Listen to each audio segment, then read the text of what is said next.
ప్రకాశం జిల్లా తాళ్ళూరులోని ఏబీసీ స్కూల్లో సంక్రాంతి పండుగ సందర్భంగా వైఎస్ఆర్ కాంగ్రెస్ పార్టీ ఆధ్వర్యంలో సంక్రాంతి సంబరాలు నిర్వహించారు.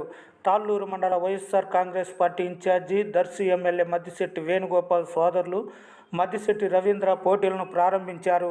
సాంప్రదాయ ఆటలను నిర్వహించారు. కార్యక్రమంలో ZPTC Maram Venkatareddy, MPP Tatikonda Srinivasarao, vice MPP Manchala Priyanka Nagarjunareddy, co-option సభ్యులు కరీముల్లా, బెల్లంకొండవారిపాలెం సర్పంచ్ సుమలత శ్రీకాంత్ రెడ్డి, రజానగరం సర్పంచ్ వలి, ఎంఈఓ డాక్టర్ ఖాదర్ మస్తాన్బీ, గంగవరం నాయకులు కాశిరెడ్డి, యాడకి శ్రీనివాసరెడ్డి, ఉపాధ్యాయులు, విద్యార్థులు పాల్గొన్నారు.